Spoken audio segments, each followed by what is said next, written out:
They enjoyed another win, this time at Shrewsbury. Blackpool missed their chance of promotion when they lost at home to Walsall. And to make matters worse, Oxford won at Crewe and move into second.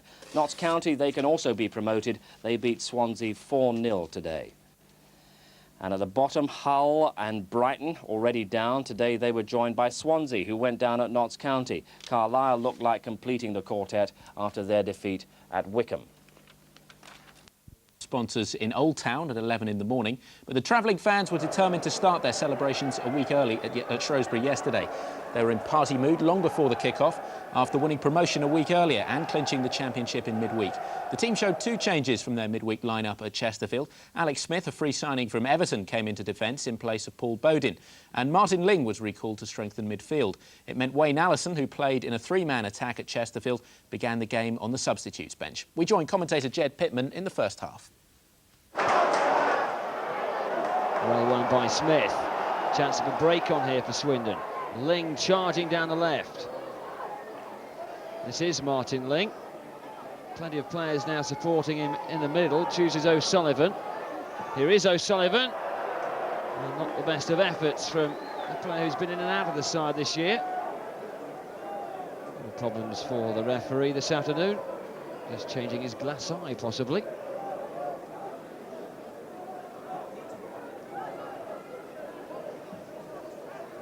Great ball from Culverhouse to Robinson.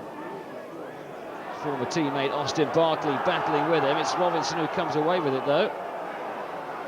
Horlock trying to get the better of Whiston. And it's a corner for Swindon Town. Half an hour gone. And Swindon Town looking to try and get on top in this game. It's one or two problems for Horlock in keeping the ball still. Eventually finds O'Sullivan. Now Ling. Stornu flicks on. Cow and Horlock. 1-0. Kevin Horlock's 16th goal of the season. He is on fire and has been for the last couple of months of this very important campaign. A good-looking ball from Ling, flicked on by Thorne. Cow was close to scoring. The keeper did well, but Horlock finished it off to give Swindon Town the early advantage.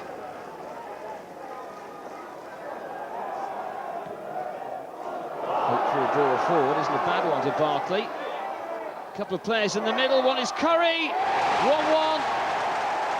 He's hot in front of goal, is Darren Curry, and scores the important equaliser. A former Swindon player in Barkley setting it up, possibly aiming for the man at the near post. It went though to Curry at the far, and he made absolutely no mistake. This is Smith. Not helping it forward. Looking for Cow. And a bit of confusion, possibly of handball in the end. Although Walton just jumped on the ball. And he wins the free kick.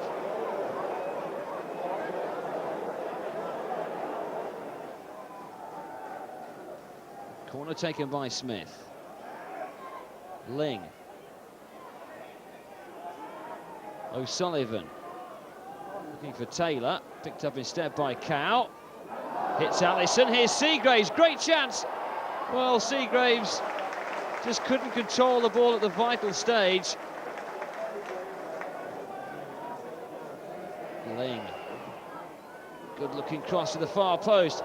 Edwards had it and now has lost it. Cow.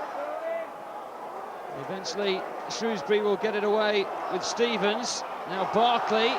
The break on here for the Shrews. Well, plenty of defenders getting back and doing well. Curry. Barkley. And good defending from Culverhouse before his shorts were almost taken off him by Austin Barkley. I don't think Culverhouse liked that too much either.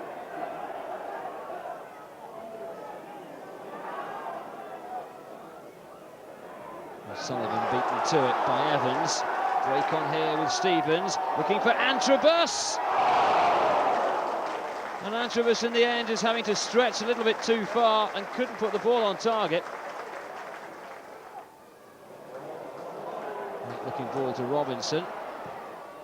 Good looking cross too. And Peter Whiston to do some defending. Robinson has supplied so many good crosses this season. Ling's corner. Taylor, 2-1. Swindon regain the lead. And yet again from a set piece, it's that man, Sean Taylor. What a season he's had for Swindon Town. Not only defending, but also scoring goals like this one. A thumping header into the ground, giving Paul Edwards little chance in the Shrewsbury goal. Good run by Ling, eventually giving it to Smith. Now Cow. On the back cross from Cow, in fact it was a good one.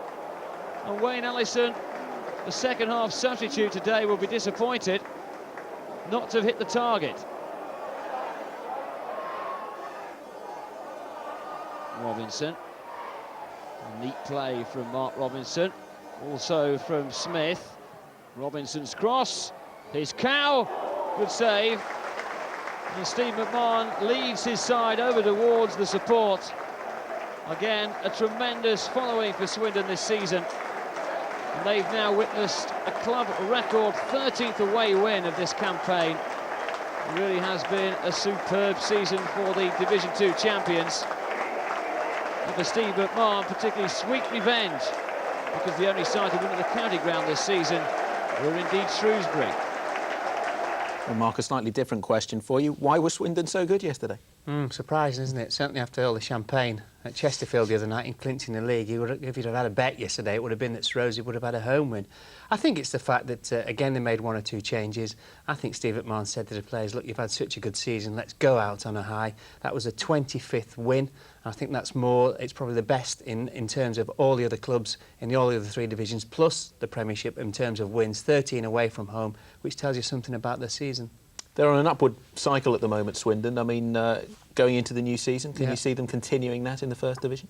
I certainly don't think, I think kind of mid-table for them more than anything next season will. I think they have to consolidate, and I think it's important. I saw one or two of the cup games, certainly the Oldham game at Swindon earlier on in the season, and you know, the different quality players, and again, if you make mistakes you get punished. It's like every level you go up to there is that difference, although they're certainly capable of holding their own in the First Division. But again, they'll have to buy players, but I'm sure that they will. And at the moment, you know, what Steve McMahon wants, he gets. He'll just knock on the chairman's door and say, we've got your promotion this year, we've got the gates up, we must have money rolling in. They must be making money, one would think, Swindon this season. Now's the time to start to buy 2 or 3 more players and consolidate for next season. We've waxed lyrical in the past over their strength this year, but where are the weaknesses, do you think, that need money spent on? Well, I think Sean Taylor cannot go on, you know, for a lifetime, as it were. They'll need another central defender for me, because there's that bit of difference in pace as well in the next division, which you should have mentioned before. Also, I think you're going to need another, at least 1, if not 2 midfield players. They've got plenty of strikers. They've got, in terms of strikers, they've got, you know, competition for places, which is good. Because they've got Finney, Thorpe, Alice, and now the young boy Cow, who doesn't look a bad player at all. But certainly midfield and defensively, I think they'll have to strengthen. How influential is McMahon himself on the field? Because the First Division is a very competitive league, and they're a very pretty team as ever, Swindon, but do they need his edge? They do need his edge. I think, you know, they tried to replace him with Priest, and I don't think they've ever really replaced him, because all the time he was playing, Will, he was actually their best player of the season for me, because he does give them that edge. He gives them a presence as well, and he gives them a presence not only when he's playing on the pitch, but also in the dressing room. He is competitive, he is a winner, and he makes a difference to them. Over after too much champagne, then it took just half an hour for Kevin Horlock to disabuse them of the idea. This the midfielder's 16th of the season. The home side struck back just 5 minutes later when good work from former Swindon winger Austin Barkley created an opening. Ian Stevens failed to connect, but the ball fell for Darren Curry to score. But Swindon continued to play with passion and commitment, personified by skipper Sean Taylor, and he powered in what proved to be the decisive goal 11 minutes into the second half. This wins Swindon's 13th away win of the season and a new club record.